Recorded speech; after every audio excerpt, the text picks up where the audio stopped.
ist es jetzt Angst oder Intuition? Das zu unterscheiden ist echt nicht leicht. Die Angst kommt sehr, sehr häufig mit diesen Szenarien, was wäre, wenn das und das passiert, und die sind zu 99,9% negativ, und das macht die Intuition nicht. Die Intuition ist sehr abrufbar in der Situation, wie so ein Gefühl, und der Intuition zu folgen, fühlt sich nicht immer sicher an. Das kann sehr aufwühlend sein, wenn man das lange nicht gemacht hat fürs Nervensystem, dass sich richtige Entscheidungen sehr falsch anfühlen können. Für mich ist es ganz, ganz häufig diese Frage, würde ich es bereuen, es nicht probiert zu haben? Oder bin ich bereit, dafür zu scheitern? Und wenn das nicht klappt, natürlich ist das immer ein Risiko, dann mache ich was anderes. Mindseed mit Leon Heimann. Lea Barnasch ist Psychotherapeutin und Autorin. In ihren Büchern und ihrer Arbeit beschäftigt sie sich mit einer Frage, die viele von uns kennen. Was gibt uns Halt, wenn das Leben plötzlich ins Wanken gerät?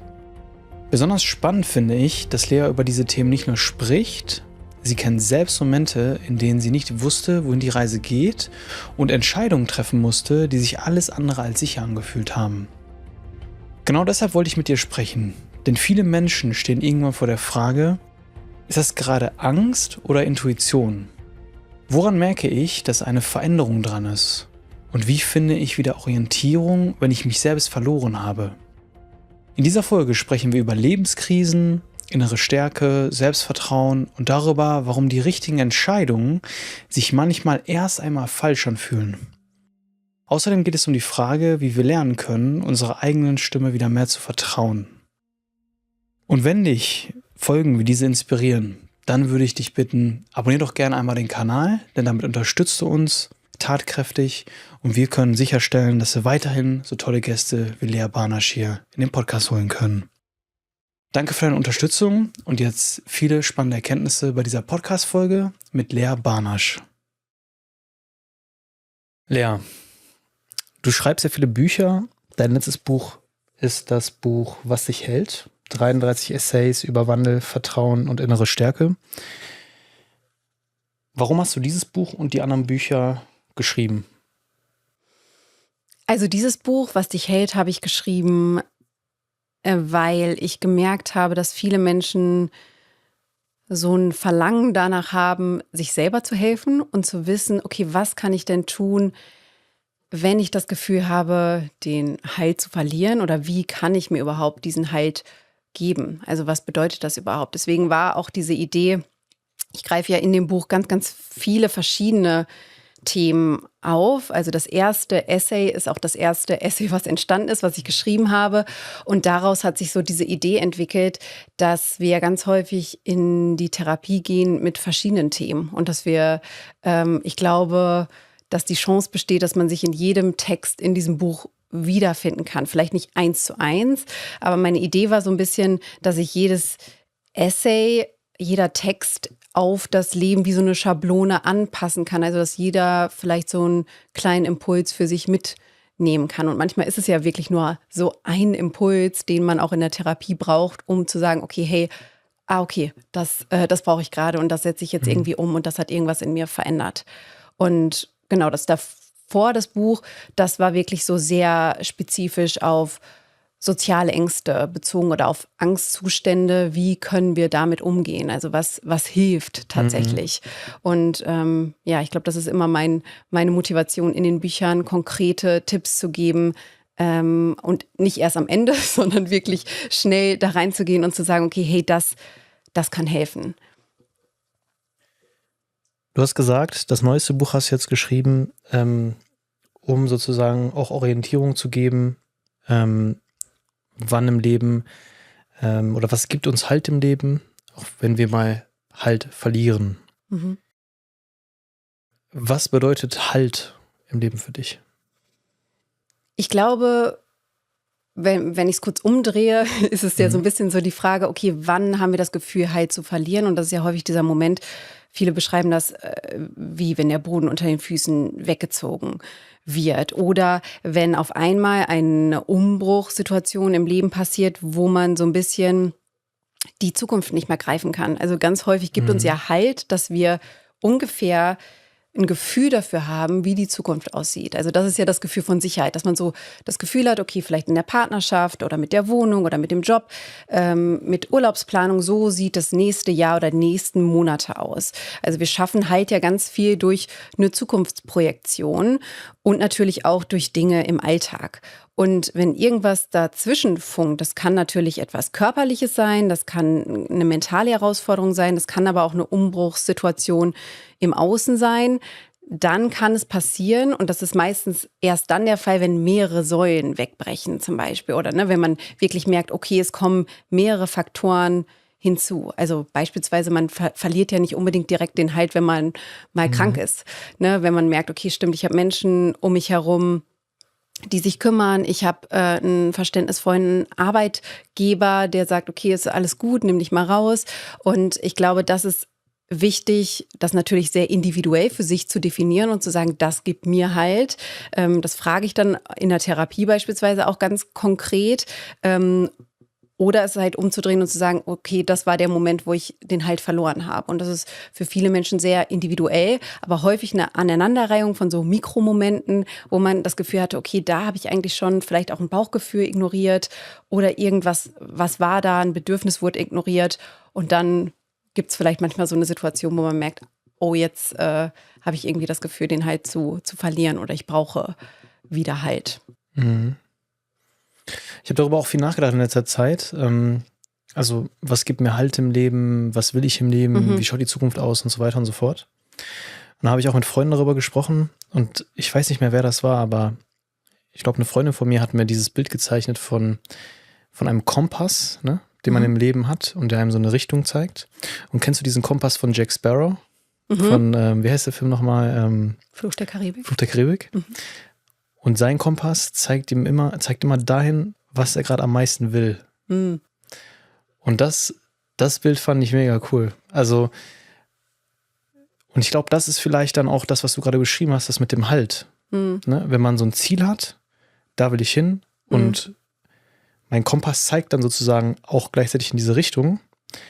Das gibt mir Stabilität, weil, ja, warum gibt einem das Stabilität? Was ist es denn gerade bei dir? Bei mir? Ja. Was meinst du genau? Mit der Richtung. Also weil ich finde das cool mit dem Kompass, weil das kann sich auch permanent verändern. Das war gerade so mein Gedanke, als du das erzählt hast, dass ich so dachte, es ist ja nicht immer das Gleiche, was uns Halt gibt, unbedingt. Oder manchmal sind wir freier und sagen vielleicht, okay, ich habe total das Bedürfnis nach Unabhängigkeit und buche mir jetzt irgendwie einen Trip und will mal irgendwie was erleben. Das könnte man ja verstehen da hat man ja überhaupt gar keinen Halt, weil alles neu ist und gar nichts geplant ist und so.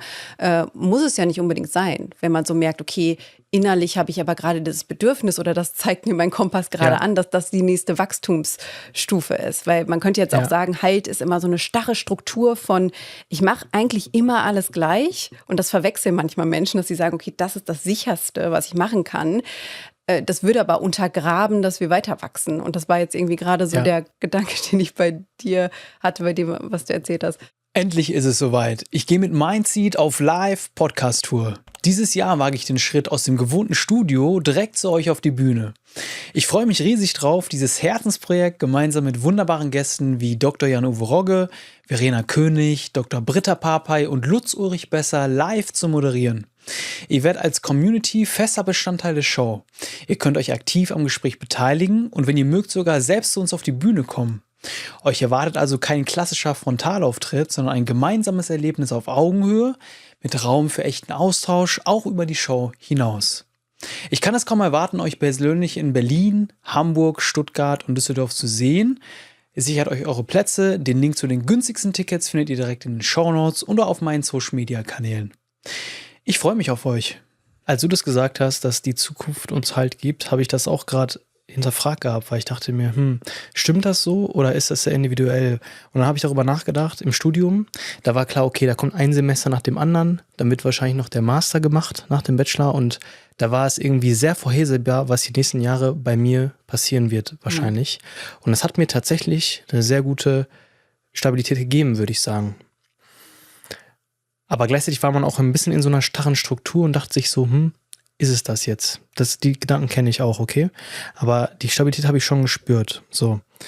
Dann habe ich darüber nachgedacht, in den letzten Jahren war zum Beispiel mein Ziel, war auch den Podcast aufzubauen. Darüber habe ich auch in einer der letzten Folgen gesprochen. Und da hatte ich eigentlich auch eine ziemlich gute Stabilität, obwohl eigentlich mein Leben relativ instabil war, also finanziell und all diese Dinge, ja, habe ich trotzdem eine gewisse Stabilität aus mir heraus gespürt, die aus dem Vertrauen herauskam und so weiter und so fort. Und was ich jetzt aber in letzter Zeit dann erlebt habe, ist, dass das Ziel wurde sozusagen erreicht und dann war mir nicht mehr klar, wohin geht's jetzt überhaupt? Ne? Geht's jetzt noch mal so weiter oder? Und das ist, glaube ich, das Bild, das ich gerade gezeichnet habe mit diesem Kompass. Stell dir vor, du hast den Kompass von Jack Sparrow und der zeigt in eine Richtung, in die du willst, Lea. Und dann hast du vielleicht das Ziel erreicht und auf einmal ist der also mal einen Tag zeigt er nach Norden, einen Tag nach Süden, einen Tag nach Osten, ja. Und das ist dann weil der Kompass zeigt ja dahin, wohin du willst. Und in dem Moment vielleicht weißt du es dann nicht mehr. Und ich glaube, wir kennen all diese Momente, wenn der Kompass vielleicht stündlich oder täglich in eine andere Richtung zeigt. Und das sind dann diese Momente, wenn ich jetzt nochmal deine Worte aufgreife, wo man den halt so ein bisschen verliert, habe ich zumindest das Gefühl. Ja, stimmt. Also ich dachte gerade auch daran, dass es ja ganz häufig, ich weiß nicht, wie das bei dir war, jetzt auch als du vom Studium berichtet hast, dass es so ein bisschen enttäuschend sein kann, wenn man ein Ziel erreicht. Dass man so merkt, da kommt jetzt gar nicht so dieser große Knall von, boah, ich bin mega happy und so stolz auf mich und jetzt habe ich das geschafft. Also bei mir war das ganz häufig so, dass es dann einfach weiterging. Und ich glaube, das ist auch eine große Stärke, sich dann ein neues Ziel zu setzen. Und das kann Halt geben, weil man natürlich irgendwie eine Richtung hat, wo man hin möchte. Gleichzeitig ist es natürlich auch total wichtig, mal durchzuatmen. Ich habe gar nicht so dieses Gefühl von, dass ich ankommen muss oder generell nennen das manche Menschen als Ziel, zu sagen, ich will mal ankommen, weil ich glaube, ich kann mir da manchmal gar nicht so viel drunter vorstellen, dass ich so denke, ach, muss das unbedingt sein? Weil gleichzeitig habe ich das Gefühl, ich bin angekommen und gleichzeitig ist es so wartet da ja noch so viel im Leben auf einen, dass es vielleicht, dass ich manchmal denke, okay, ist das wirklich das Ziel oder muss man das erreichen, das Ankommen? Oder geht es eher darum, auch wirklich mal zu üben, präsent zu sein in dem, was gerade da ist? Also wenn man darüber spricht, warum möchte man dieses Ziel eigentlich erreichen, dann hat man ja häufig das Gefühl, okay, das wird mich stolz machen und im Endeffekt dann auch glücklich machen. Und da habe ich schon ganz häufig die Erfahrung gemacht, dass das nicht unbedingt der Fall ist, sondern dass die Momente, die mich am glücklichsten gemacht haben, eigentlich auf dem Weg passiert sind. So, und das waren so total banale Dinge einfach, die in dieser Routine entstanden sind oder in diesem beispielsweise, als ich meine Ausbildung gemacht habe oder mich weitergebildet habe, auch in den psychologischen Themen, dass ich da gemerkt habe, auch mit einer Freundin zusammen zu lernen und sich abzufragen und diese Routine zu haben, das war für mich so erfüllend und da denke ich heute noch so gerne zurück, weil das so intensiv war. Und das war jetzt nicht krass so, da hatte ich keine Reichweite auf Instagram, da hatte ich noch niemanden, den ich irgendwie therapiert habe. Und trotzdem war das Größte für mich. Und ich glaube, deswegen ist es auch immer wieder so ein bisschen dieses Üben, zu sagen, okay, wo bin ich denn gerade und was ist denn eigentlich schon gut? So. Und das ist, glaube ich, wirklich etwas, was man trainieren kann. Das passiert einem nicht so. Also mir passiert das auf jeden Fall nicht einfach, dass ich sage, ach, jetzt bin ich glücklich und jetzt bin ich gerade total präsent, sondern ich glaube, das ist wirklich etwas, wo man so üben darf, was auch immer das für eine Person bedeutet. Bei manchen ist es Bewegung, bei mir ist es ganz viel auch Lesen oder Schreiben oder halt wirklich nicht am Handy zu sein oder in der Natur zu sein, zu sagen, okay, ich bin jetzt hier und ich bin total verankert mit den Menschen, die gerade in meiner Realität sind. Und ich glaube, das intensiviert das Leben dann schon sehr, weil man nicht mehr diese Vergleichsmomente vielleicht auch hat. Und ich glaube, da findet man dann auch sehr doll diesen Halt in der aktuellen Realität. Ja, ich möchte mal kurz darauf zurückkommen, was du gerade gesagt hast mit dem Ankommen.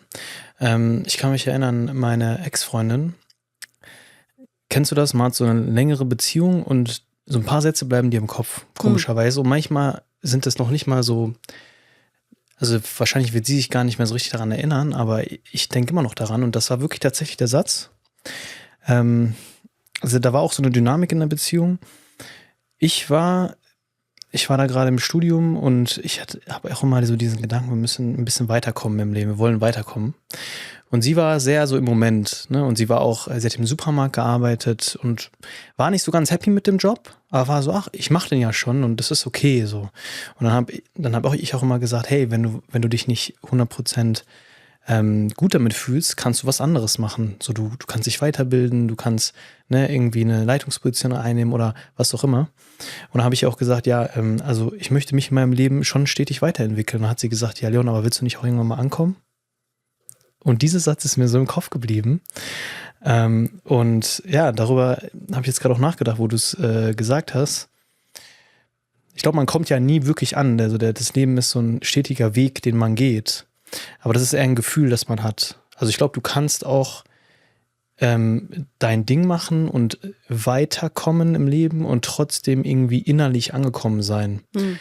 Ich glaube, für mich ist das ein Gefühl, ist mir gerade gekommen. Ja. War das denn für dich dann, war das dann für dich so dieser Moment, dass du dachtest, oh, das ist jetzt sehr negativ, dass ich dieses Bedürfnis gar nicht habe? Oder dachtest du, das muss ich vielleicht wollen? Oder wie ist das? Weil das ist ja eine super Definitionssache. Was bedeutet ankommen? Bedeutet das, okay, ich habe jetzt dieses ganz alte klassische Bild von, ich habe jetzt ein Haus und einen Garten und jetzt wohne ich hier und hier bleibe ich für immer und habe den Job, den ich für immer mache. Also das könnte jetzt so eine sehr plakative Definition davon sein. Oder, also weil ich mich manchmal frage, oder das natürlich auch damit Menschen definiere, die dieses Ziel nennen, was bedeutet das denn eigentlich? Was ist das? Also du hast jetzt gerade dieses Innerliche genannt, was, glaube ich, total wichtig ist. Ja, vielleicht frage ich dich mal kurz, in welchen Momenten fühlst du dich denn angekommen? Ich glaube, man kann in zwei Richtungen gehen. Entweder sage ich die Definition, ich bin noch nie richtig angekommen, weil ich ja immer wieder eigentlich weitergehe und gleichzeitig fühle ich mich total angekommen, weil ich den Job liebe, den ich mache. Ich liebe das, wo ich wohne. Ich war die letzten Tage in den Bergen und bin da gewandert und da war ich angekommen. Da dachte ich mir, okay, das ist das beste Leben, was ich gerade leben kann. Besser kann es eigentlich nicht werden. So, und ich glaube aber, davon gibt es ja ganz viele Situationen. Wenn am Wochenende sehe ich meine Freundin, die vor einem Jahr nach Portland gezogen ist. Und wenn ich die wiedersehe und dann noch eine andere Freundin mit ihrem Baby, dann ist das der beste Moment für mich. Und dann fühle ich mich da total angekommen. Ich glaube, das sind so viele Situationen, wo man immer wieder ankommt. Ich glaube, das eine ist das Außen. Das Ankommen im Außen ist so, ich komme örtlich an. Weißt du, das, was wir sehen, das ist... Und vielleicht wirkt es dann für einige, wenn du jetzt eine Person bist, die viel reist zum Beispiel, vielleicht auch beruflich, dann sagen die, okay, der kommt ja niemals an. Ja, örtlich nicht. Aber innerlich kann schon sein, dass er angekommen ist. Und ich glaube, das hat auch viel damit zu tun, das ist eine sehr individuelle Sache, weil ich habe zum Beispiel auch mit Francesc Miralles darüber gesprochen und da fand ich eine Sache sehr schön, die er gesagt hat. Und zwar die Art und Weise, wie du als Kind warst, sagt eigentlich ziemlich viel über deine Bedürfnisse aus. Und oft ist es auch eine Seite, die wir ein bisschen vielleicht vergessen haben oder vernachlässigt haben. Und ich erinnere mich zum Beispiel, ich habe als Kind immer sehr Vögel, ich habe die total bewundert, ja. Vielleicht war ich selber auch, ich war eingeschränkt, ich hatte so eine Krankheit am Hüftknochen, dass ich immer Schmerzen hatte beim Laufen, ich konnte nicht so richtig Sport machen, ich konnte mich nicht so richtig bewegen und ausleben. Und ich glaube, diese Vögel, wenn ich darüber nachdenke, haben für mich so ein Symbol dargestellt der Freiheit. Ne, die gehen von Ort zu Ort und die sind einfach frei. So die fließen so ein bisschen durchs Leben. Und das merke ich auch heute noch. Ich merke einfach, und ich weiß das zum Beispiel auch von meinen Vorfahren, das sind Leute gewesen, die waren immer unterwegs. Heißt das jetzt, die sind nie angekommen? Ja, glaube ich nicht. Also ich glaube, es gibt Menschen, die sind einfach gerne unterwegs. Und ich habe auch für mich erkannt, ja, ich bin auch so jemand. Und das heißt nicht, dass ich dann nicht ankomme, nur weil ich gerne unterwegs bin. Vielleicht kann man das dann auch in sein Leben implementieren, dass du sozusagen, wenn du dieses Bedürfnis hast, das auch ausleben kannst innerhalb eines stabilen Rahmens. Und deswegen denke ich, dieses Ankommen ist erstmal getrennt äußerlich und innerlich. Also das, was wir im Außen sehen, hat nichts damit zu tun, was jetzt innerlich passiert. Und dieses innerliche Ankommen ist, glaube ich, sehr, sehr individuell.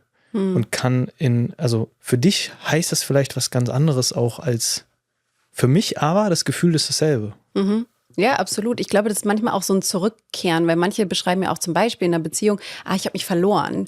Und man kann sich ja nur verlieren, wenn man eigentlich weiß, wer man sein möchte. Und das orientiert sich ja manchmal genau, wie du sagst, an so Kindheitsgefühlen und an so einem Naturell oder an diesen kindlichen. Ne? Also es gibt ja auch bei Social Media diesen Trend, dass man sagt, okay, bin so sehr geheilt, ich bin jetzt wieder weird, ne? Oder ich bin jetzt wieder so wie in der Schule oder in der Grundschule oder so. Na, also dass man überhaupt das wieder ausleben kann, wie man eigentlich sein möchte. Und ich finde auch, dass es ganz häufig eher weil ich glaube nicht, dass es Gesetz ist, wenn man einmal angekommen ist, dass man sich nicht verlieren kann, sondern es ist häufig so ein Zurückkehren immer mal wieder so zu sich selbst.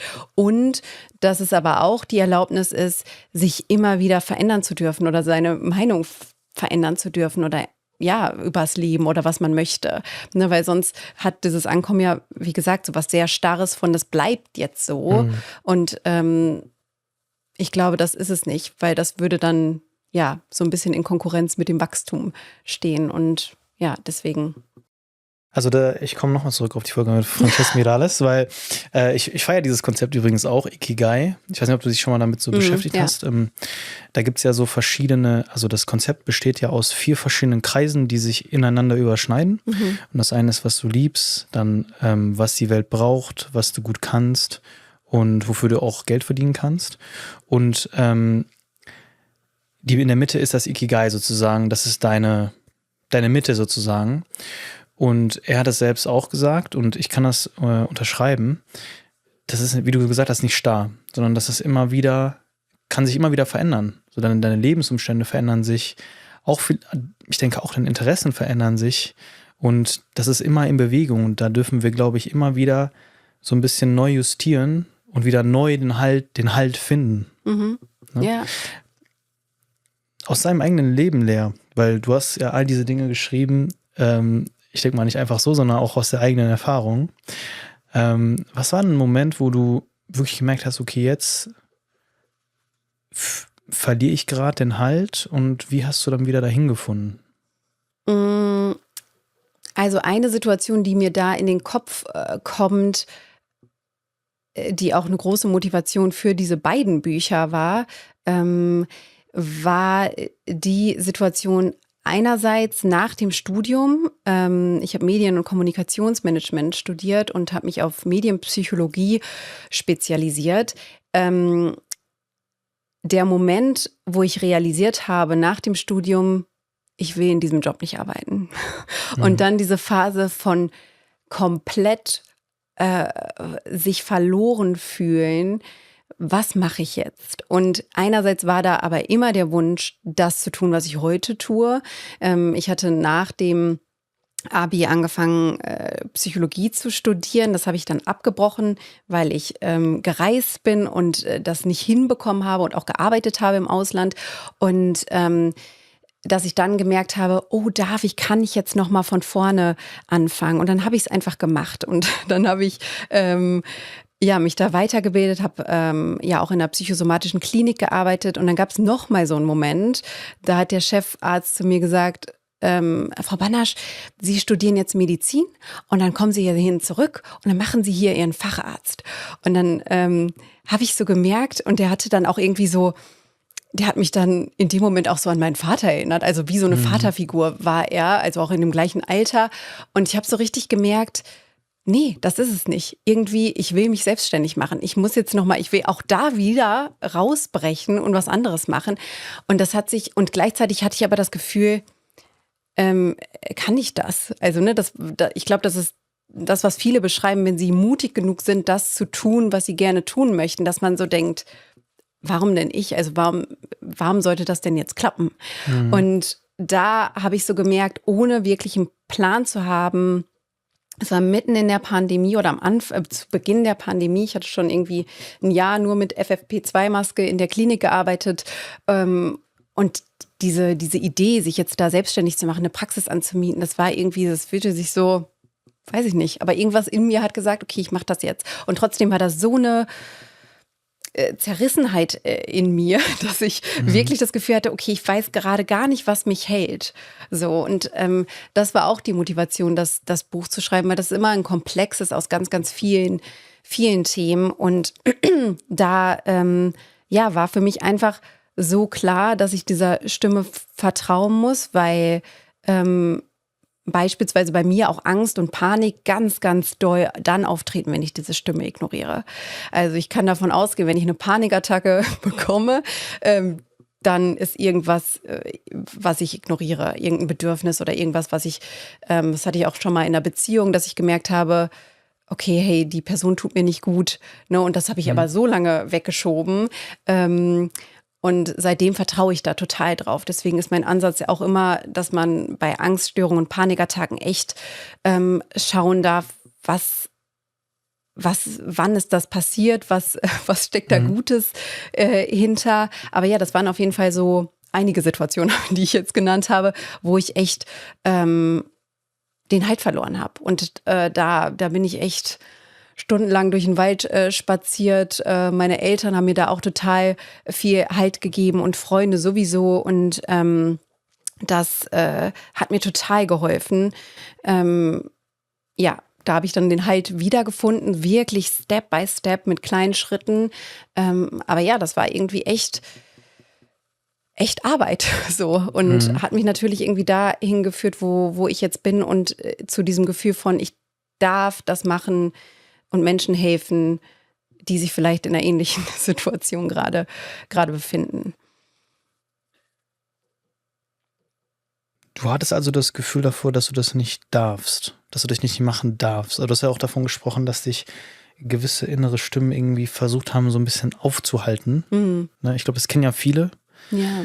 Und dass du dann aber doch den Mut hattest, da rauszugehen. Ja, also du hast jetzt verschiedene Situationen genannt. Der berufliche Werdegang, dann auch in der Beziehung zum Beispiel, vielleicht auch etwas, womit sich viele identifizieren können. Und du hast auch gesagt, dass es eigentlich eine Stimme gibt, die kennt so die Wahrheit. Und was wir vielleicht oft versuchen, ist dann, die zu unterdrücken. Und wenn wir das aber lang genug machen, dann wird irgendwann der Zeitpunkt kommen, dass es ausbricht sozusagen. Ja, also das ist ja auch ein Thema, in dem ich in ein paar Texten sogar drüber schreibe. Ist es jetzt Angst oder Intuition? Was sich viele Menschen fragen. Ne, ist es jetzt meine Angst, die nach der ich gehe oder handle, oder ist es die Intuition? Und das zu unterscheiden ist echt nicht leicht. Und das wird auch, glaube ich, nicht so, dass man irgendwann sagt, okay, ich bin komplett mit meiner Intuition verbündet und entscheide nie nach der Angst. Und ich glaube, das zeigt sich bei vielen Menschen entweder psychosomatisch, wenn sie ganz lange so eine innere Stimme ignorieren in Form von Panikattacken. Also irgendwie spricht der Körper, ja, wenn man dem nicht nachgeht. Und was bei der Intuition ja auch so ist oder in meinen Situationen jetzt so war, dass da keine Argumente kommen. Es gibt nicht so was Logisches, warum man das jetzt nicht tun sollte. Ne? Vielleicht wäre eine Medizin zu studieren der viel logischere Weg gewesen oder sicherere, ne? Weil ich quasi wie so ein Jobangebot schon hatte und so dachte, okay, stimmt, das könnte ich jetzt machen. Und es war jetzt nicht mal so, dass mich das nicht interessiert hätte, sondern es wäre, glaube ich, auch ein Weg gewesen, den ich hätte wählen können, der mich ja vielleicht auch glücklich gemacht hätte. Kann ich ja gar nicht beurteilen. Aber ich glaube, das ist manchmal echt gar nicht so leicht und auch vor allem nicht so schnell verständlich, war das jetzt meine Intuition oder die Angst? Und ich hatte in dem Moment, für mich ist es ganz, ganz häufig diese Frage, würde ich es bereuen, es nicht probiert zu haben? Oder bin ich bereit, dafür zu scheitern? Und ich war dafür bereit zu scheitern. Ich dachte mir, okay, dann mache ich mich jetzt selbstständig. Und wenn das nicht klappt, natürlich ist das immer ein Risiko, dann mache ich was anderes. Ich habe studiert, ich will das gleichzeitig so, so sehr, gar nicht für mich, sondern ich hatte irgendwie so dieses Gefühl von, ich muss das ausprobieren. Ich muss es einfach mal ausprobieren. Und wenn es nicht klappt, dann ist das nicht schlimm. Weil ich finde es bei anderen Menschen nicht schlimm und ich möchte mich nicht mit dieser Härte verurteilen, nur weil ich irgendwie jobtechnisch was ausprobiert habe, dass ich sage, oh mein Gott, das ist ja wirklich das Schlimmste, was du je getan hast. Jetzt bekommst du nie wieder einen Job. Weil auch da dieses Thema Ikigai, ne, mit Berufung. Ich glaube, viele Menschen machen sich auch so einen Druck, was die Berufung ist. Weil ich mir ganz häufig denke, okay, sollte das aus irgendeinem Grund mal nicht mehr klappen oder sich verändern einfach, dass ich denke, okay, ich will das in irgendeine andere Richtung entwickeln, das weiß ich ja jetzt nicht. Ich kann ja nicht sagen, wie das in 10 Jahren ist. Dass man da so ein bisschen frei sein darf von, was begeistert mich denn jetzt gerade, aber was kann es auch in Zukunft sein? Und ich glaube, das sind so viele Dinge, die ich mir da vorstellen könnte. Und ich glaube, das ist total wichtig, da so offen zu bleiben. Ja, ich glaube, Begeisterung entsteht auch vielleicht in Momenten, wo man nicht damit rechnet. Aber sie entsteht bestimmt nicht da, wo man sich da verkopft, wo ist jetzt die Begeisterung, sondern manchmal ist es ja wirklich so, ne? Man fühlt sich überhaupt nicht gut im Leben, vielleicht ist es gerade eine schlechte Zeit gefühlt. Es passieren irgendwie viele blöde Zufälle und dann auf einmal entdeckst du etwas, was dich total erfüllt in dieser Zeit. Und merkst, krass, okay, ich mache jetzt gerade eine neue Erfahrung und die gibt mir ein Gefühl und die gibt mir irgendwie vielleicht dann auch in dieser Zeit der Unsicherheit, gibt die mir Halt und dann entwickelst du ja auch eine neue Passion, ne, vielleicht. Das heißt, ich glaube, wir versuchen halt auch oft so diese schlechten Zeiten so ein bisschen zu vermeiden, ne, versuchen irgendwie immer uns gut zu fühlen und oft aber passieren, denke ich, in diesen Zeiten, wo wir uns auch mal nicht so gut fühlen, da passiert ja ganz viel. Da gehen wir auch in uns und fragen uns Dinge und ne, der Kompass zeigt in alle Richtungen und während wir in diese Richtung schauen, sind wir in der Lage, uns auch zu hinterfragen, was ist denn überhaupt die Richtung? Ne? Also während das passiert, sonst würden wir das ja überhaupt nicht rausfinden. Ja. Und das ist halt nicht einfach natürlich, ne, das anzunehmen. Und ich fand jetzt eine interessante Frage von dir. In solchen Momenten, woher wissen wir denn, ob etwas Angst ist oder Intuition? Also, wie gesagt, diese Intuition, die hat häufig nicht so Argumente, so logische. Die Angst kommt sehr, sehr häufig mit diesen Szenarien, was wäre, wenn das und das passiert, und die sind zu 99,9% negativ, und das macht die Intuition nicht. Die Intuition ist sehr abrufbar in der Situation.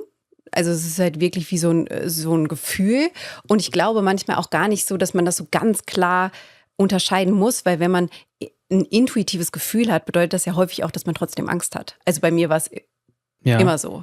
Ist die Intuition im Bauch? Man sagt, also es gibt viele Forschungen dazu, die stecken auch noch in den Kinderschuhen, was das ganze Netzwerk im Darm angeht und die Darmbakterien. Und viele sprechen ja auch von Bauchgefühl. Und 90% unserer Nervenbahnen senden ja auch aus unserem Darm heraus, beziehungsweise also der Vagusnerv kommuniziert sehr viel von unten nach oben. Und viele denken, okay, die Intuition entsteht vielleicht im Kopf oder durch Gedanken oder ich mache mir jetzt mal eine Pro- und Kontraliste. Das ist nicht unbedingt schlecht, also ne, den Kopf mit ins Brot zu nehmen, weil manchmal hilft das ja auch, dass man, während man solche Dinge sehr verkopft angeht, dass man merkt, okay, ich kann noch so sehr argumentieren und ich will aber dieses eine. Ne, vielleicht ist irgendwie die Kontraliste viel größer, weil ganz häufig ist ein hohes Bedürfnis Sicherheit. Und der Intuition zu folgen, ist manchmal nicht unbedingt, fühlt sich nicht immer sicher an. Ne? Also, und das ist dann das kann sehr aufwühlend sein, wenn man das lange nicht gemacht hat fürs Nervensystem, dass sich richtige Entscheidungen sehr falsch anfühlen können. Und weil du das auch gerade gesagt hast, das fand ich total wichtig. Wenn ich so zurückblicke, ich weiß nicht, ob du da mitgehst, musste mein Leben immer erstmal sehr ruckeln und krisenhaft werden für mich persönlich innerlich, bis ich mich verändert habe. Oder bis ich Also ich habe mich echt schlecht gefühlt und daraus dachte ich so, okay, so kann es nicht weitergehen. Ich muss jetzt was anders machen. Warum sollst du dich auch verändern, wenn es dir nicht schlecht geht? Ja. Also, wenn es dir gut geht oder gut genug geht, so, dann verändert man oft nichts, weil es ja läuft. Ja, so, absolut.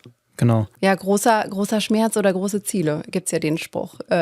genau. Verändert Menschen. Und ich glaube, bei mir waren es häufig große Ziele, hatte ich ein bisschen Respekt vor. Dachte ich so, ob ich das wirklich erreiche. Und deswegen war es der große Schmerz, der bei mir dazu geführt hat, dass ich dachte, okay, hey, jetzt machen wir mal was anderes. Das heißt, Angst und Intuition hat auch was mit diesen verschiedenen inneren Stimmen zu tun, die wir in uns haben. Und wir tendieren halt dazu, würde ich jetzt auch mal persönlich sagen, gesellschaftlich sehr mit dem Kopf immer zu denken. Und der Kopf ist ja für die Logik zuständig. Und das ist aber nicht die ganze Wahrheit. Aber manchmal, ich habe das Gefühl, vor allen Dingen die Männer, also die Männer noch mal mehr als die Frauen, das ist so meine Erfahrung, die Frauen haben noch ein bisschen mehr Zugang zu ihren Gefühlen. Da wird sehr viel mit Ratio auch entschieden. Und dabei ist halt der Kopf nicht die einzige Stimme in uns. Und stell dir jetzt auch mal vor, das habe ich mir gerade so vorgestellt, wir würden das ganze Leben hier in Nürnberg, Deutschland, Bayern, hier auf der Welt nur mit Logik führen. Was für ein kaltes Leben das auch wäre.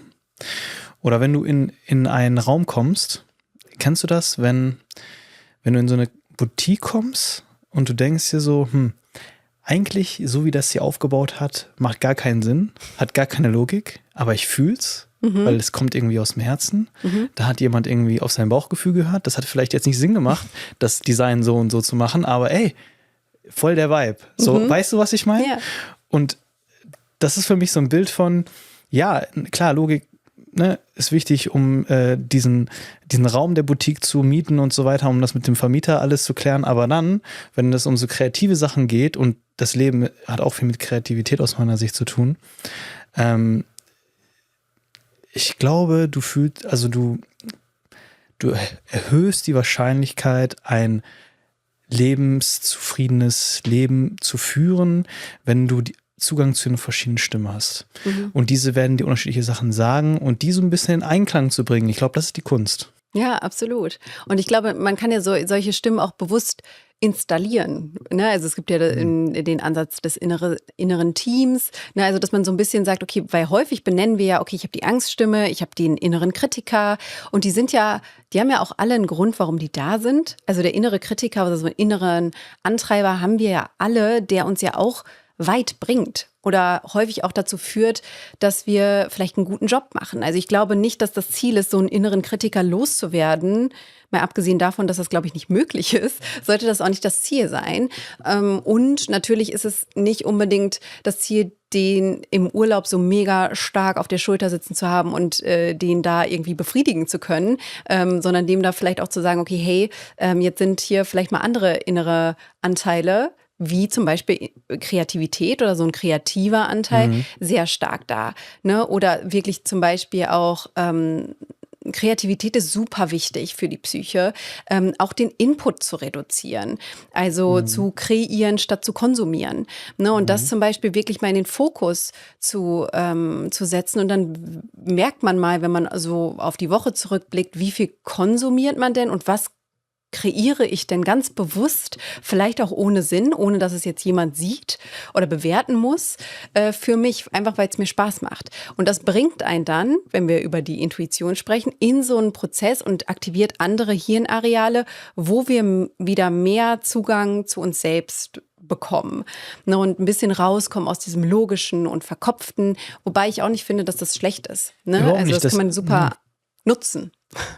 Wir machen eine ganz kleine Pause, in der ich euch einmal daran erinnern möchte, wenn ihr das Video hier auf YouTube schaut, einmal auf den Like-Button zu klicken und wenn ihr das Ganze auf Spotify anschaut oder anhört, uns bitte einmal eine Bewertung zu hinterlassen. Damit sorgst du dafür, dass weiterhin solche Gespräche führen können. Danke für eure Unterstützung und jetzt zurück zur Folge. Ich finde, das ist ja alles wertvoll und ich habe mir gerade gedacht, es ist eigentlich gut zu wissen, wenn du das jetzt so, das ist jetzt mein rationaler männlicher Verstand, ja, wenn du das als Werkzeuge siehst, Ja. zu wissen, wann benutzt du halt was. Oder auch, wenn du jetzt mit Personen, von inneren Personen sozusagen ausgehst, zu wissen, ja, wann darf sich welche Person auch mal ausleben. Und die müssen sich alle mal ein bisschen ausleben. Ja, also so wie wir uns auch ab und zu in Urlaub schicken, muss man die auch mal in Urlaub schicken und dann muss man die zur Arbeit schicken. Und ne, so kann man dann auch sagen, zum Beispiel, wenn wir in den Urlaub gehen, so jetzt kannst du auch einfach mal auf dein Herz hören. Du musst nicht die ganze Zeit auf die Uhr schauen, du musst deinen Tag nicht strukturieren. Also so ist das bei mir zum Beispiel. Ich merke im Alltag bin ich schon immer sehr strukturiert, ne? Man hat seine ganzen To-Dos, du kennst ja, wie das ist. Und da ist dann auch der Kopf, ja, der ist da ziemlich aktiviert. Ne? Da wird auch viel mit Logik entschieden, mit Ratio. Und manchmal hast du dann das Bedürfnis, mein Herz, das wünscht sich jetzt gerade, dass ich mich hier in den Park in die Sonne lege und eine schöne Konversation führe mit einem guten Freund. Ja, okay, aber das geht jetzt gerade nicht. Ne? Dann schaue ich mir den Kopf, okay, das geht jetzt nicht. Du musst das Herz ein bisschen zurückstellen.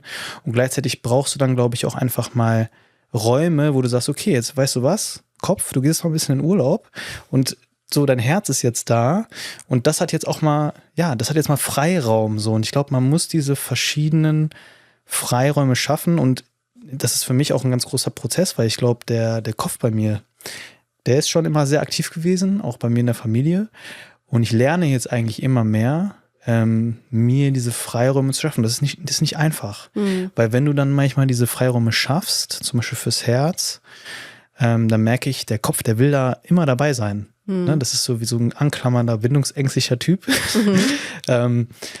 Nee, aber der möchte, also es ist nicht einfach.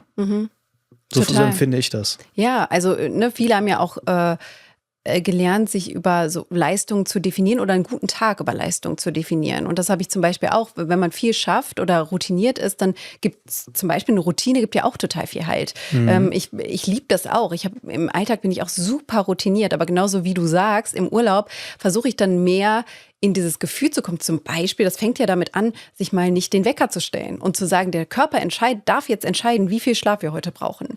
Ne? Und das ist so ein bisschen dieses, weil ich muss nirgendwo sein zu einer bestimmten Zeit. Vielleicht beim Frühstück. Aber ne, dass man so ein bisschen merkt, okay, hey, was würde es denn für mich bedeuten? Du hast jetzt gerade gesagt, irgendwie, ne, das Herz wünscht sich dann was anderes. Oder das Bedürfnis nach Leichtigkeit ist ja so ein Riesenthema auch in der Therapie. Oder Lebendigkeit, ja. Ne? Also, dass man so ein bisschen sagt, okay, was bedeutet das denn für mich? Wann fühle ich mich denn leicht?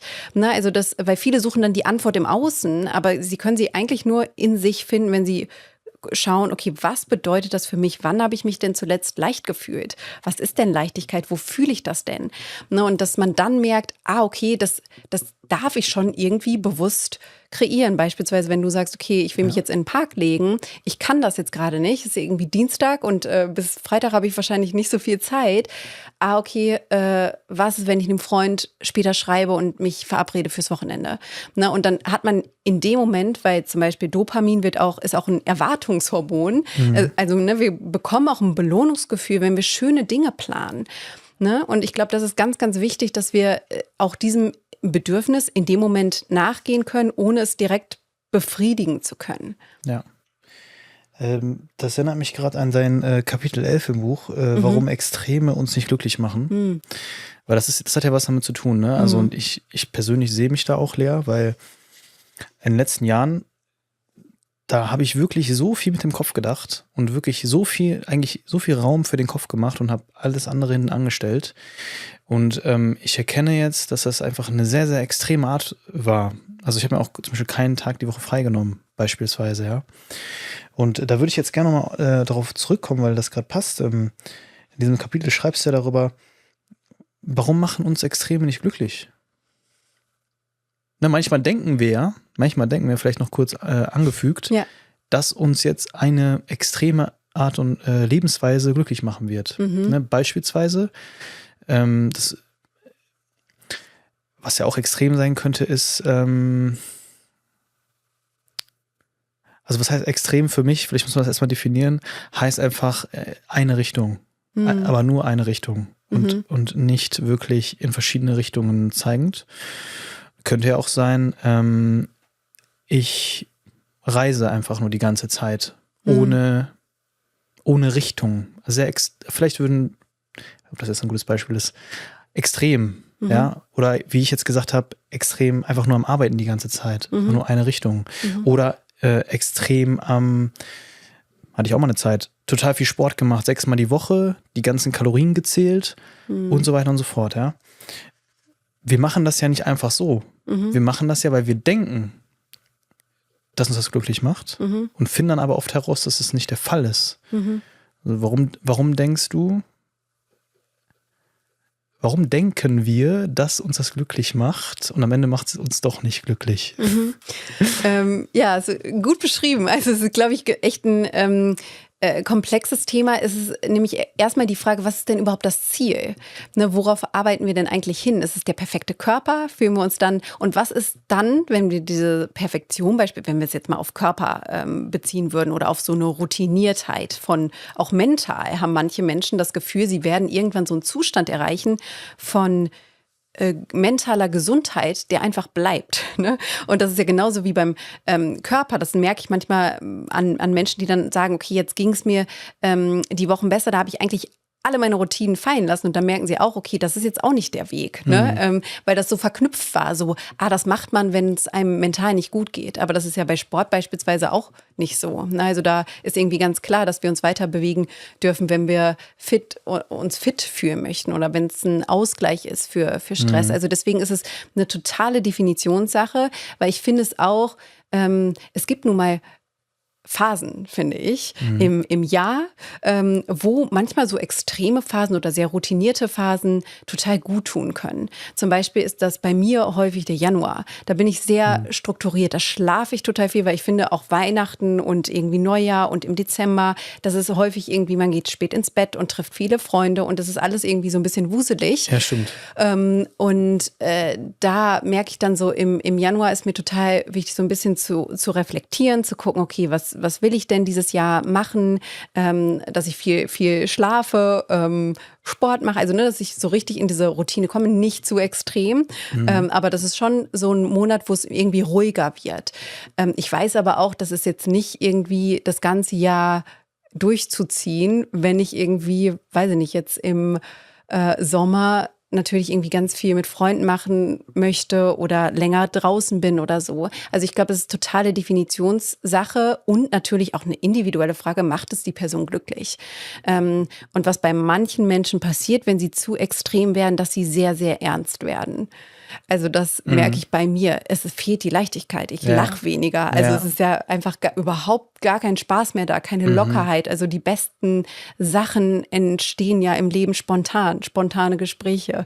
Also so ein bisschen dieses, ja, jetzt bin ich hier, wir gehen jetzt einfach nochmal weiter oder gerade fühle ich mich, es fühlt sich so gut an, es ist so schönes Wetter, wir machen das jetzt so. Und wenn man jetzt sehr extrem wäre und sage, okay, nee, ich muss aber meine Routine irgendwie einhalten, ich muss dann und dann ins Bett, dann hat man die ganze Zeit schon so ein Stressgefühl von, oh nee, das ist jetzt hier schon zu lange, ne, und ich muss jetzt eigentlich hier schon weiter und so. Und ich glaube, das ist, klar, das ist Definitionssache, aber ich glaube, das ist ein Thema, was Stress macht. So eine Ernsthaftigkeit und die Flexibilität geht verloren.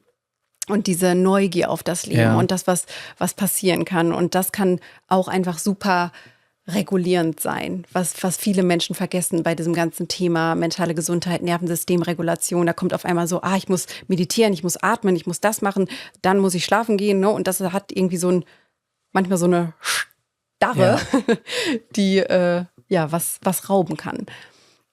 Und trotzdem stelle ich jetzt mal die Hypothese auf, auch so für mein eigenes Leben, ich muss immer wieder mal in Extreme kommen, um davon zu lernen. Ja. Also ich stimme zu, dass das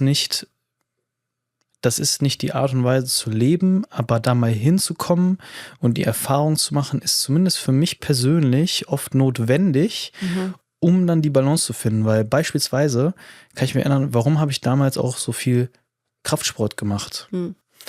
Weil ich damals in der Schule gemobbt wurde von älteren Schülern, dass ich so dünn bin.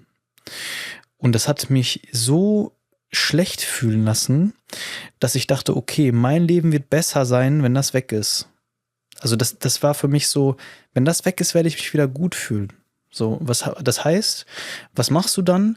Du trainierst so viel und achtest so krass auf deine Ernährung, dass das nicht mehr passieren wird. Ist dann auch nicht mehr passiert, weil ich dann einfach mich körperlich sehr verändert habe. Dann habe ich den Respekt bekommen von diesen Schülern und dann ist es aber in so etwas Extremes geworden, weil du gemerkt hast, ich will da nie wieder abrutschen. Ich will das auf jeden Fall halten. Ich muss das halten, ja. Das ist für mich so das, was Stabilität gibt. Was passiert dann? Dann plötzlich hat das für dich so eine Priorität, dass du Freunden absagst, dass du nicht mehr auf der Geburtstagsfeier den Kuchen isst und so weiter und so fort, bis du dann irgendwann merkst, okay, also bei mir war es dann zum Beispiel eine Verletzung, ich habe einfach zu viel trainiert und dann war so der Knall, der hat zweimal bei mir geknallt, also zweimal verletzt und dann bin ich auf Reise gegangen, also auch wieder irgendwie was Neues gemacht, was glaube ich auch ganz wichtig ist, dann neue Erfahrungen zu machen, um dann in dieser neuen Erfahrung, Reise in Thailand war das, klingt mal wieder ein bisschen typisch so, aber so war es halt, zu realisieren, krass, du gehst jetzt weniger trainieren, das nicht komplett sein gelassen, achtest nicht so krass auf deine Ernährung und dir geht's gut. Die Leute bewerten dich nicht, ja, und auf Basis deines Körpers und so weiter und so fort. So, und das ist, warum erzähle ich das jetzt? Weil das ist für mich sehr, sehr, ich kann das richtig spüren und verbildlichen. Ich glaube, wir müssen uns nicht dafür verurteilen, auch mal in Extreme zu gehen. Weil ich glaube, das ist dann auch vielleicht so, ich muss jetzt ja aufpassen, ich muss hier in der Balance bleiben, ich muss mit meiner Balance sein und ich darf jetzt hier nicht in Extreme gehen. Hey, ich sag dir mal was, vielleicht musst du da mal hingehen. Also wenn du gerade das Gefühl hast, dass du da hingehen musst, dann geh da ruhig mal hin. Du wirst sehen, du wirst deine eigene Erfahrung machen. Und dann wirst du automatisch in die Balance finden. Meine Hypothese ist, wir reden immer viel auf Social Media und so, ja, wir müssen in der Balance sein, bla bla bla bla. Klar, ist schön so, das ist, glaube ich, auch das Endziel so. Aber der Weg dahin kann sehr unterschiedlich sein. Ist ja auch die Frage, wo die Balance stattfindet. Ist das in einem Tag gesehen oder ist das über ein halbes Jahr gesehen? Also, ne, weil eigentlich schwanken diese oder wechseln sich solche Phasen ja auch ab. Und zu deinem Thema, das kommt ja auch aus einer unfassbaren Stärke, weil irgendein Anteil in dir hat gesagt, okay, hey, das ist eine veränderbare Komponente sozusagen. Wir können ja trainieren und das ist ja schon auch etwas, was du geleistet hast und erreicht hast, fit zu werden. Ja, voll. Ist doch so. Ich finde schon, dass es etwas ist, was dich ja schon auch stolz machen darf, dass du sagst, okay, hey, stimmt, ich habe mir das selber bewiesen. Ne, natürlich wäre es vielleicht jetzt auch klar, bei Mobbing-Erfahrungen ist es dann echt wichtig, so korrigierende Erfahrungen zu machen. Und das wäre vielleicht auch ohne, dass sich der Körper verändert hätte, passiert, ne, im Erwachsenenleben, weil das ist ja schon anders meist, die Kommunikation dann. Und trotzdem ist es ja irgendwie aus einer Stärke gekommen, zu sagen, okay, ich möchte etwas daran verändern oder ich halte das jetzt durch, ich verändere da jetzt was. Natürlich jetzt nicht als Ziel, wie du jetzt schon genannt hast, zu sagen, okay, das löst jetzt alle Probleme, aber ich glaube schon, zurück zu dem Thema Extreme, dass es ja auch schön sein kann, sich das selber zu beweisen und zu sagen, ne, genauso wie jemand, der jetzt das Ziel hat, auf einen Marathon zu trainieren, ne, der ist ja in der Phase auch sehr extrem vom Training. Und dieses Gefühl, was Menschen dann beschreiben, wenn sie einen Marathon ne, oder ins Ziel laufen und weinen, weil das einfach so erlösend ist und so, wie da einfach hart für gekämpft haben und eigene Grenzen überwunden haben, das ist ja unbezahlbar, zu merken, zu was man fähig ist. Egal, was das für einen selber bedeutet. Für mich hat das, glaube ich, war das dieses Thema Selbstständigkeit oder dem nachzugehen. Oder in ganz, ganz vielen anderen Themen bestimmt auch noch.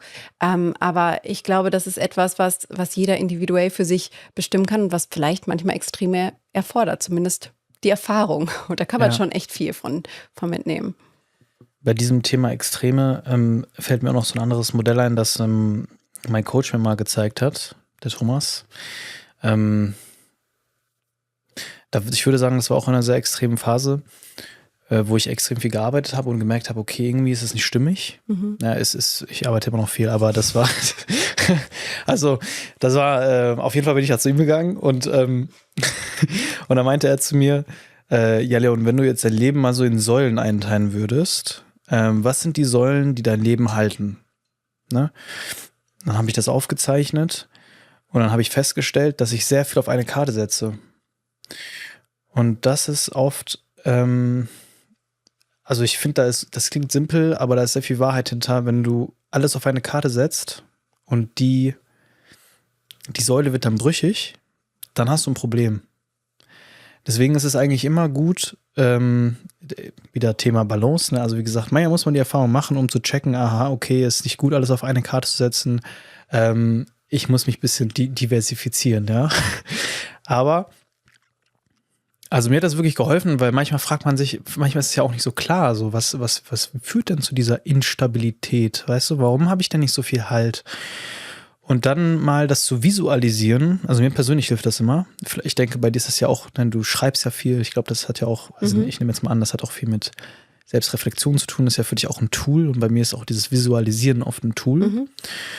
Mal zu überlegen, okay, auf welchen Säulen basiert mein Leben? Das könnten zum Beispiel sein Familie, Freundschaft, Beziehungen, Beruf und so weiter und so fort. Und da wirst du vielleicht sehen, dass du in einigen Säulen so viel Energie reingesteckt hast, die dann natürlich automatisch in den anderen fehlt, weil es ist nicht möglich, die alle gleich zu füllen, um dann auch so eine gewisse Balance da zu schaffen. Und dann kannst du halt das wirklich auch, ich sag mal, strukturell angehen. Wenn du siehst, krass, meine Arbeit soll dieses Jahr mega voll und meine Familie sehe ich einmal im Jahr oder zweimal im Jahr, ja, dann weißt du eigentlich schon, was du tun kannst, damit sich das wieder besser anfühlt. Ne? Ja, was hat dir geholfen? Hast du, abgesehen jetzt vom Schreiben, Tools, die dir oder auch deinen Klienten, oder nennst du die Klienten oder Patienten? Klienten, die denen auch helfen, die du denen vielleicht manchmal an die Hand gibst, um da mal wieder so ein bisschen mehr Halt zu finden und das vielleicht auch zu visualisieren? Also Visualisierung finde ich auch eine super, super Übung, die ich zum Beispiel auch im Online-Kurs dann ganz viel mache, also anleite. Ne? Zum Beispiel, ich finde eine Visualisierungsübung auch total schön. Also ich mache die jetzt mal ganz, ganz verkürzt, ist halt wirklich sich vorzustellen, in so einen Raum zu kommen. Da kann man auch mit Säulen arbeiten oder mit Plakaten oder zu sagen, okay, was sind gerade so meine Themen, die ich habe, und dann kann man in den nächsten Raum gehen und dass man auch mal verschiedene Versionen von sich trifft. Und das können sich Menschen unfassbar gut vorstellen. Die haben sehr schnell ein Bild dazu. Und in so einem letzten Raum lasse ich Menschen dann häufig so eine Version von sich treffen, die 5 Jahre oder 10 Jahre in der Zukunft ist. Und die sitzt dann in so einem Sessel vor ihnen und ist quasi so die Version, die beste Version, die sie sein können. Und ich meine damit gar nicht so optimierte Version von irgendwas ist falsch mit der Version, die man jetzt ist, sondern einfach die Version, für viele ist das die mutig war oder die für das losgegangen ist, was sie wollen. Manchmal ist es aber auch eine ganz entspannt, ne? Also wenn man jetzt in einer Lebenssituation ist, wo man sagt, okay, hey, eigentlich ist gerade alles gut, ne? Dass sie da vielleicht so etwas parat hat für einen. Und ganz häufig kommt da was. Ne? Also, dass man wirklich so merkt, okay, manche kommen da auch die Tränen, manche kriegen auch einfach nur eine dicke Umarmung. Ne? Also es ist dann wirklich so, dass sie auf einmal merken, okay, da ist erstens eine Zukunft, da bin vor allem ich in der Zukunft. Ich bin die Person, die Konstante, die in meinem Leben sein wird, immer. Und die wartet da auf mich oder ist da. Und die ist auch immer bereit, mir irgendwie den Weg zu weisen. Und die ist vor allem, und dann können sie sich die auch natürlich so beschreiben, wie sie möchten. Ne? Die ist vielleicht so mega gelassen. Ne? Die lehnt sich so zurück und sagt, okay, hey, guck mal, ne? Irgendwie in 5 Wochen wird das schon gar nicht mehr so ein großes Thema sein oder so. Und das ist irgendwie für viele Menschen ein ganz schönes Bild, weil sie das halt immer mitnehmen können, ne? Und irgendwie üben können. Und ne, das kann man dann in der Therapie auch immer mal wieder aufgreifen, dass man so sagt, okay, hey, was wird denn die Version jetzt gerade dazu sagen? Weil ich glaube, das ist schon wichtig, sich selber Antworten geben zu können oder das zu üben. Auch wenn das am Anfang, manchmal kommt ja auch erstmal nichts und das ist auch okay. Manchmal ist es auch einfach nur ein Gefühl von Durchatmen, Leichtigkeit, von, okay, wird schon. So. Ja. Wie alt bist du jetzt, Lea? Ich werde 33. Soll man ja eigentlich nicht fragen, aber 33? 33. Okay. Wer war die 23-jährige Lea? Die 23-jährige Lea. Ich glaube, das war eine Version, die sehr auf der Suche war, die noch gar nicht wusste, wer sie heute ist oder wohin die Reise geht. Und ich glaube, das war auch echt extrem okay. Die war schon sehr mutig, ist viel gereist. Der Fokus lag sehr auf Beziehungen und Freundschaften, was total wichtig ist und worauf ich auch stolz bin, weil ich glaube, das war ein Alter, wo sich einerseits die Freundschaften aus der Schulzeit extrem verändern können, aber auch neue im Studium aufgebaut haben und das zu balancieren und den Kontakt zu halten, auch nach Ende des Studiums oder nach Ende der Schulzeit ist ja nicht immer unbedingt leicht und ich glaube, ja, die war sehr auf der Suche und verloren, was den beruflichen Aspekt vielleicht anging, aber sehr fokussiert auf Beziehungen und das Beste da aufzubauen und ein gutes Fundament zu schaffen. Und ich glaube, das war auch extrem wichtig für die Zeit. Und dann hast du gesagt, gehst du mit deinen Klientinnen auch oft nochmal den Weg der Person in der Zukunft? Also wenn du jetzt die 43-Jährige, die super Lea treffen würdest, ja? Wie würdest du dir wünschen, was siehst du bei ihr, was du vielleicht heute noch ein bisschen suchst, sage ich mal, oder wo du vielleicht noch so ein bisschen Halt finden möchtest? Aber wie stellst du sie dir vor? Ist eine tolle Frage. Also ich glaube, Hab ich von dir gelernt. ich überlege gerade, weil ich mir einerseits so denke, die 23-jährige Lea hätte wahrscheinlich auch jetzt nicht mich gesehen, sozusagen gar nicht, weil ich glaube, es gibt immer verschiedene Versionen dann auch. Und ich denke mir gerade so, die hat eine Leichtigkeit, die ist sehr, sehr gelassen, in sich ruhend. Aber natürlich auch, ich glaube, ich stelle mir auch permanent so eine Lebendigkeit vor, also dass sich auch immer mal wieder was verändert, so dass ich mir gar nicht so diese Vision machen möchte von, da bin ich so angekommen und gelassen und zurückgelehnt und alles hat sich irgendwie so geregelt, sondern ich glaube schon auch, dass sich da bis dahin noch mal was verändert haben darf. Also dass ich gar nicht sagen könnte, wo ich jetzt lebe. Ne? Ich kann mir die vorstellen, dass die irgendwie, weiß ich nicht, in Portugal lebt oder irgendwo ein Ferienhaus hat oder keine Ahnung, häufiger unterwegs ist, immer noch viel reist. Ne? Vielleicht hat die da noch mal so eine Phase, wo sie das machen möchte. Vielleicht ist aber auch eine ganz andere Phase. Also ich glaube, ich möchte mich sehr gerne von der überraschen lassen und vor allem möchte ich, dass sie so eine Leichtigkeit und Lebendigkeit und gleichzeitig vielleicht auch eine Gelassenheit ausstrahlt.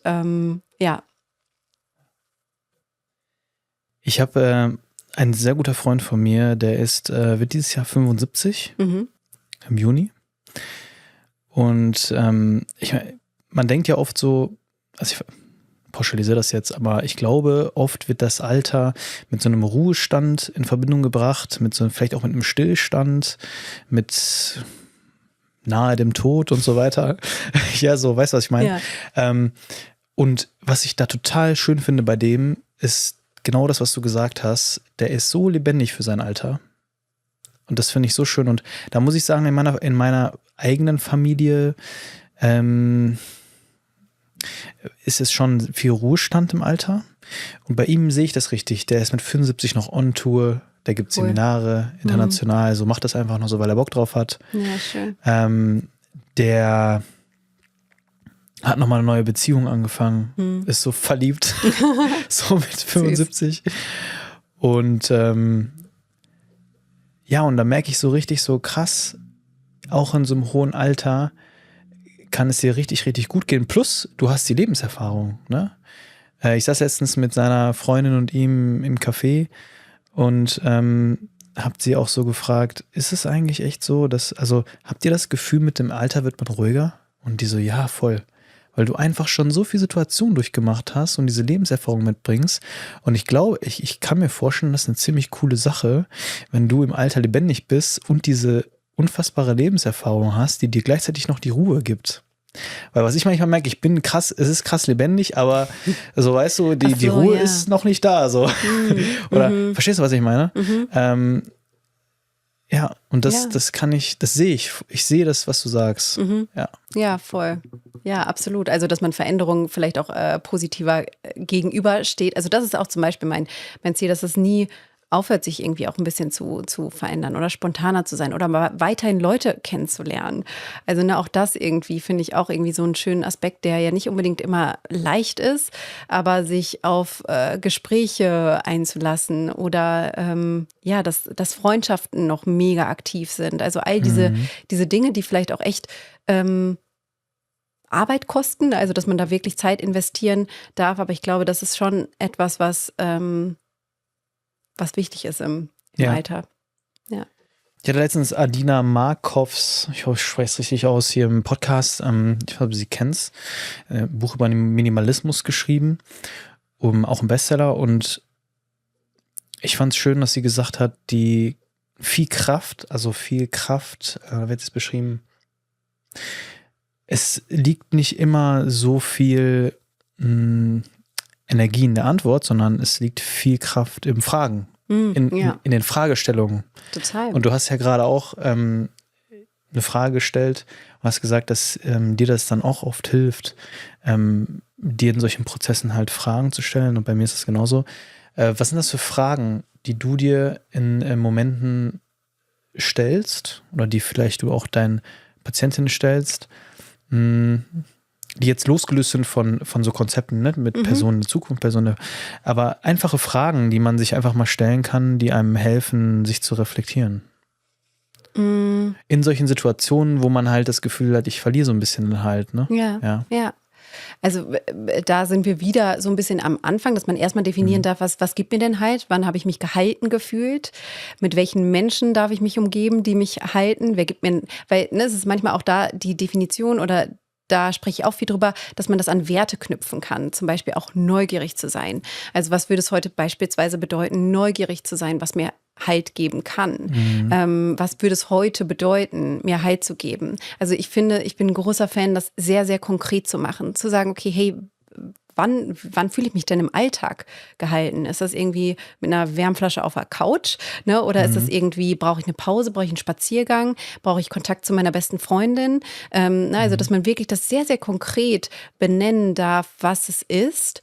Und ich finde auch, das Bedürfnis immer zu hinterfragen, was brauche ich heute? Wenn das beispielsweise ist Leichtigkeit oder viele fühlen sich ja häufig auch im Alltag mal überfordert von den Dingen, die so anstehen, zu sagen, was ist heute die wichtigste Sache? Meine Lieblingsfrage ist, was würde mich heute stolz machen, wenn ich abends im Bett liege? Und das an eine Sache zu knüpfen. Und meistens kann man es an eine Sache knüpfen. Und das ist ganz, ganz unterschiedlich. Und das immer mal wieder für sich zu definieren, weil wir häufig in der Therapie so von so Konzepten sprechen, wie Selbstvertrauen oder wie baue ich meinen Selbstwert auf? Und wir bauen diese Themen wieder auf, gerade Selbstvertrauen, wenn wir Versprechen einhalten, wenn wir uns selber ein Versprechen geben und das einhalten. Wenn wir sagen, okay, das bedeutet Vertrauen. Wann vertraue ich Menschen, wenn sie ihre Versprechen einhalten? Und wann vertraue ich mir, wenn ich mir mein Versprechen einhalte? Aber das auch runterzustufen und greifbarer zu machen. Und das schaffen natürlich Fragen an sich selber. Und wenn man die wirklich aus dem Bauch heraus beantwortet. Und das kann am Anfang ungewohnt sein und da kommt man rein. Und oder wie kann ich es mir heute leicht machen? Auch eine tolle Frage. Ne, zu sagen, mal so diese Ernsthaftigkeit von, wie würde ich heute meinen Job machen, wenn das der beste Job wäre, wenn ich den lieben würde, wenn ich das als Riesenprivileg ansehen würde, diesen Job machen zu dürfen, wenn ich den so sehr gewollt hätte, dass ich sage, okay, cool, heute kann ich nochmal diesen Job machen. Wenn das mein letzter Arbeitstag wäre. Ne? Also, dass man so ein bisschen diese Perspektive manchmal wandelt und dann so merkt, so, ach krass, das macht mir schon auch Spaß. Die Menschen sind schon auch nett. Oder das war jetzt irgendwie eine witzige Situation mit dem Kollegen oder der Kollegin. Oder ich will die heute mal zum Lachen bringen. Also, dass man so ein bisschen denkt, okay, wie könnte ich heute Leichtigkeit reinbringen? Okay, ich will das mal irgendwie ein bisschen auflockern.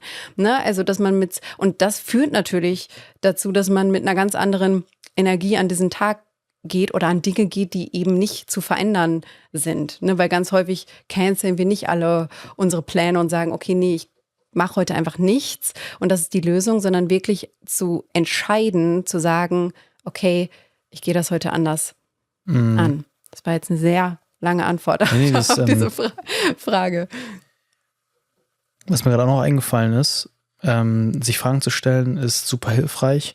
Und was mich aber auch krass immer zur Erkenntnis bringt, ist, wenn ich meine Träume betrachte. Und ich hatte letztens auch so eine Zeit, da habe ich mich nicht so wohl gefühlt. Und dann, weißt du, was ich geträumt habe? Erzähl. Ich habe wirklich geträumt, dass ich war auf so einer Bootstour auf dem Meer und das ein bisschen geschaukelt und so und war schön. Und auf einmal, wirklich, ich kann, also dieses Bild am Ende war so krass. Ich schaue nach rechts oben und da ist eine 30 Meter hohe Welle hinter uns und ich weiß so, okay, jetzt ist vorbei. Weißt du?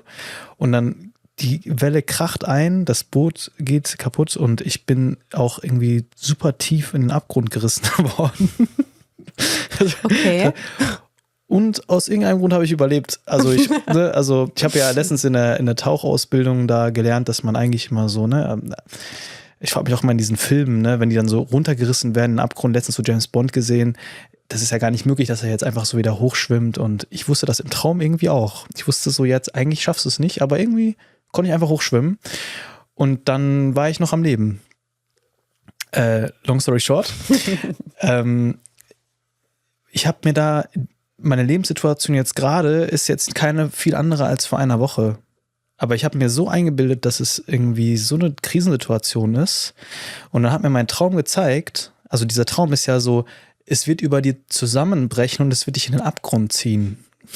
Ist ja so. Und dann habe ich gedacht, krass, ja, genau das geht gerade in meinem Kopf vor. Ich denke die ganze Zeit, es kracht zusammen und dann wirst du in den Abgrund gerissen.